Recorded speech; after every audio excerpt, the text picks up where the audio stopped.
के अखबार में देख लो, वो कह रहे 2047 में हम हिंदुस्तान को इस्लाम राष्ट्र बना के छोड़ेंगे।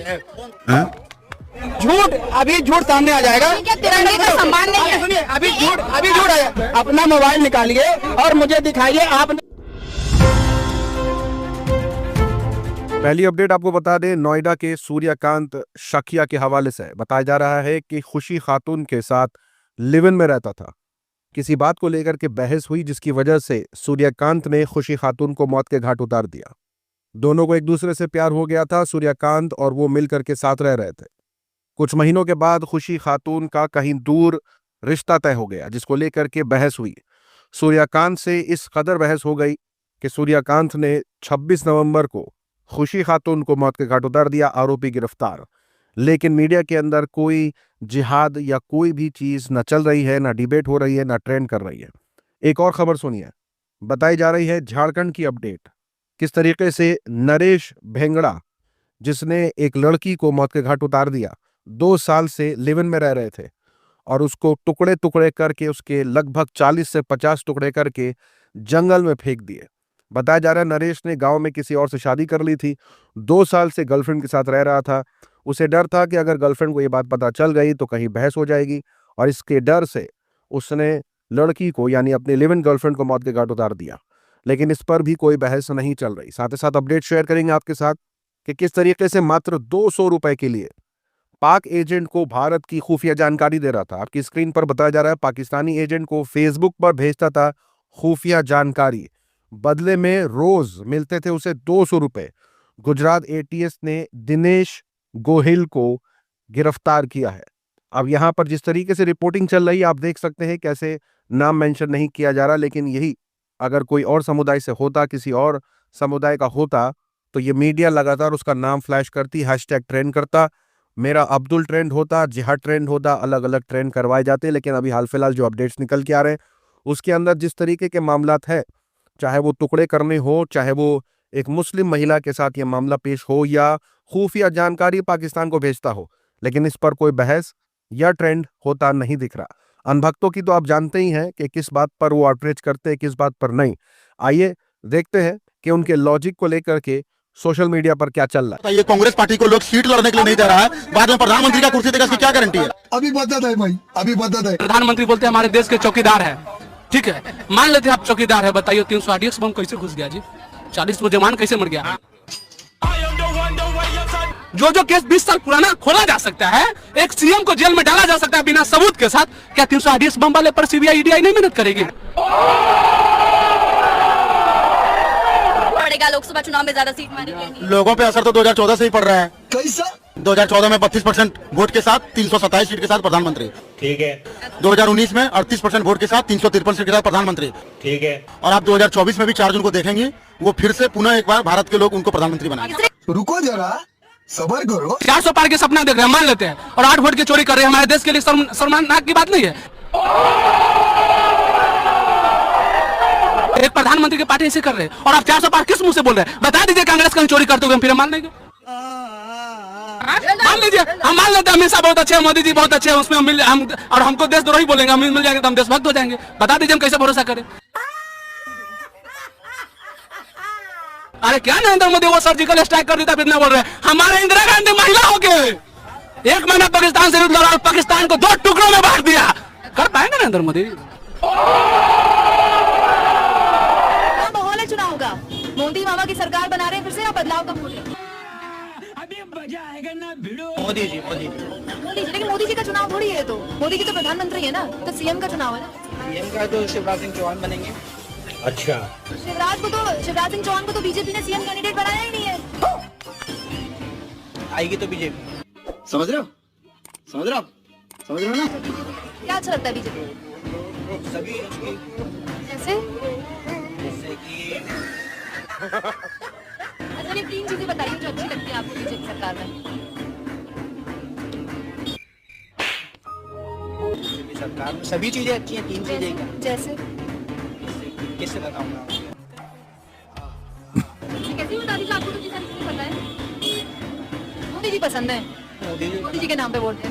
क्या बात है सर, क्या बात है सर, क्या बात, ये बात है। क्या अच्छा लगता है मोदी जी में?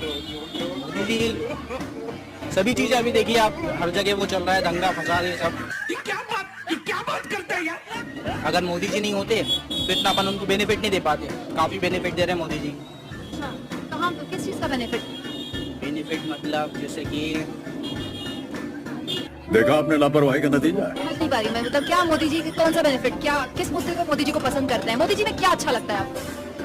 मोदी जी हर जगह जाते हैं, और अभी तो रुको, क्लाइमैक्स अभी बाकी। अच्छा, कहीं भी जाते हैं, मतलब अपने देश की बड़ाई करते हैं, मतलब भारत की प्रशंसा करते हैं। वो तो हर प्रधानमंत्री करता था पहले भी। मोदी जी ज्यादा करते हैं। मोदी जी में स्टाइल है, मोदी जी का स्टाइल पसंद है, उनका स्टाइल ही अलग है। वाह दीदी, वाह दीदी। स्टाइल पर वोट देंगे आप। अच्छा, कौन सा स्टाइल पसंद है उनको? सभी स्टाइल पसंद है, मोदी जी पसंद है बस। मोदी जी कहाँ पे क्या वही वोट देंगे?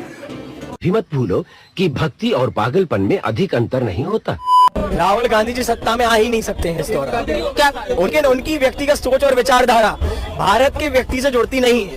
अच्छा, वो अंग्रेजी भाषा में संवाद करते हैं, वो अपनी बात करते हैं जब, तो वो लोगों के दिलों तक नहीं पहुंच पाती। अच्छा, कि कांग्रेस में कभी भी राहुल गांधी जी प्रधानमंत्री फिलहाल की स्थिति में तो नहीं बन सकते इस योग्यता के साथ। ठीक है। अंग्रेजी में बात करते हैं तो मतलब बनना नहीं चाहिए प्रधानमंत्री। देखिए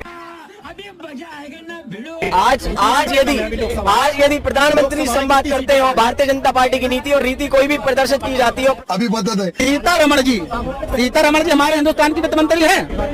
अगर वो हिंदी में बात नहीं कर पाती हैं तो आपको दिक्कत होती नहीं होती है? निर्मला सीतारमण का जवाब नहीं बोल पाती है, बताइए ना कैसे नहीं बोल पाती और क्यों उनका वित्त मंत्री बनाया गया है? आप भारतीय है या फिर विदेशी है? क्योंकि राहुल गांधी इंग्लिश में बात करता है तो वो योग्य नहीं है, भारत की संस्कृति लेके नहीं चल रहा है। और Nirmala Sitharaman finance minister English में बात करती हैं, उसके जवाब में आप भारतीय की विदेशी पूछ रहा है। हिंदी भाषा का वो भारतीय संस्कृति का समर्थन ही नहीं करते। सीतारमण जी हिंदी नहीं बोल पाती है। मैं कहता हूँ जितना भी है, जितना भी पार्लियामेंट है, जितना भी लोकसभा है, जितना सब सुनिए हिंदी में होना चाहिए, हिंदी में होना चाहिए। ये बड़ी अच्छी बात कही है। सीतारमण जी हिंदी नहीं बोल पाती हैं तो आपको जुड़ाव में आना चाहिए। अगर राहुल गांधी हिंदी और इंग्लिश दोनों बोल रहे हैं तो आपको लगता है देश का विद्रोह हो रहा है। इस सज्जन को क्या तकलीफ है भाई? अंतर्राष्ट्रीय भाषा कौन सी है? हम अंतर्गवार प्रधानमंत्री चाह लें क्या? अरे कैसी बात भैया जी करते बैठ गया, बहुत छोटे हो मुझसे। मैं बता रहा हूँ, देश में अपनी छवि बनाने के लिए आपको इंग्लिश में बोलना ही पड़ेगा, वरना वहाँ के अंग्रेज जैसे जहाँ पर आते हैं ना, सुनिए मेरी बात, अनपढ़ बोलते हैं। देश का प्रधानमंत्री या गृह मंत्री, रक्षा मंत्री जो भी विदेश में जाता है, वहाँ की अगर भाषा में बोलता है तो वो हमारी इज्जत बढ़ती है। हिंदी हमारे हिंदुस्तान की है। बात तो सही है। मैं बताना चाहता हूँ, अंग्रेजी शासन, अंग्रेजी सोच की स्थापना करना चाहते हैं, ये कांग्रेस की विचारधारा का समर्थन कर रहे हैं। अंग्रेजी अगर वर्ल्ड लेवल पे जाना है, वर्ल्ड लेवल पे बात करनी है तो आपको इंग्लिश आनी चाहिए। अभी पुतिन जी के पास, सुनिए, अरे भैया अभी पुतिन जी गए थे, अरे पुतिन जी अभी गए थे, अभी पुतिन के पास माननीय प्रधानमंत्री जी गए थे तो ट्रांसलेशन बगल में बैठकर एक लेडीज कर रही थी। ये हिंदी में बोल रहे थे तो एक लेडीज बगल में इंग्लिश बोल रही थी। आप बताइए आपको कहाँ गर्वान्वित हो रहे हो? कहाँ गर्वान आपको लग रहा है कि हमारे प्रधानमंत्री इंग्लिश नहीं बोल पा रहे हैं?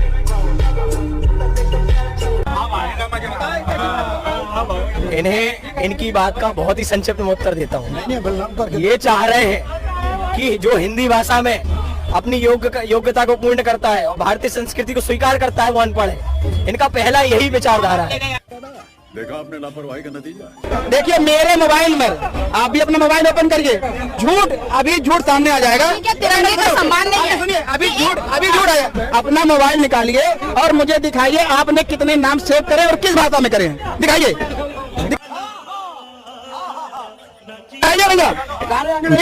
इंग्लिश नहीं होना चाहिए, हिंदी इंग्लिश एक भी नहीं होना चाहिए, नहीं तो आप झूठे हो।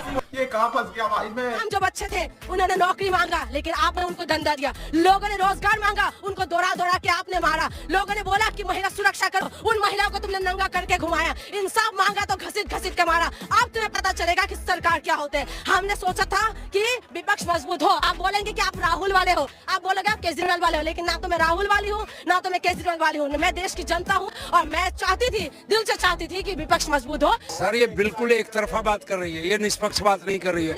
अच्छा, अभी बता दे भाई, अभी बता दे। ये रोजगार मांगेंगे तो ये कहते हैं कि आप निष्पक्ष बर्दाश्त नहीं हो। राम मंदिर के जगह राम मंदिर जहाँ बने हैं, हम भी चाहते हैं, हम बहुत दिल से चाहते थे राम मंदिर बने और वहाँ पर बने हैं, ठीक है, वहाँ पर क्यों हारे? बात तो सही है। यूपी में एक वर्ग है, उन्होंने 100% इनको वोट दिया, अखिलेश को, राहुल को, खास वर्ग ने 100% इसको वोट दिया। किया ना, अभी बताते। इस वर्ग की बात कर रहे हैं, बीजेपी के नेता कहते हैं कि हमें इनका वोट चाहिए नहीं। जब आप कह रहे हैं कि हमें नहीं चाहिए तो आपको कोई क्यों दे? आग लगा दी, आग लगा दी, आग लगा दी, आग लगा मैं कोई नेता नहीं हूँ। ये बेटी जो कह रही है, हर बात उल्टी सीधी कर रही है। अच्छा ये क्योंकि हमने देश में अमन और शांति चाहते हैं। हम देश के अंदर हिंदुस्तान पाकिस्तान नहीं चाहते, हम देश के अंदर अमन और शांति चाहते हैं। ये बड़ी अच्छी बात कही है। ये हर बात गलत कर रही है। कहाँ से आते हैं? आज के अखबार में देख लो, वो कह रहे 2047 में हम हिंदुस्तान को इस्लाम राष्ट्र बना के छोड़ेंगे। पीडीएफ किसने बोला? Popular front of India, PDF popular front of India. उठा ले रे देवा, उठा ले रे बाबा। हिंदुस्तान का बंटवारा किस लिए हुआ था और दोबारा किस लिए होने जा रहा है? अभी बताता है भाई। गाड़ी पीछे चलाते हैं क्या? गाड़ी आगे की तरफ देख के चलाते हैं, क्यों गाड़ी बार बार पीछे लेके जाना चाहते हैं? गाड़ी आगे चलना चाहिए। और मोदी जी ने बोला था कि विश्व गुरु बनाएंगे, तो गाड़ी क्यों पीछे चल रहे हैं? आगे चलाइए ना, आप रोजगार दीजिए ना, देश के विकास में काम करें, शिक्षा में काम करें। जीएसटी लगा के शिक्षा कैसे कैसे कर दिया। ये मोदी नहीं, महामानव है।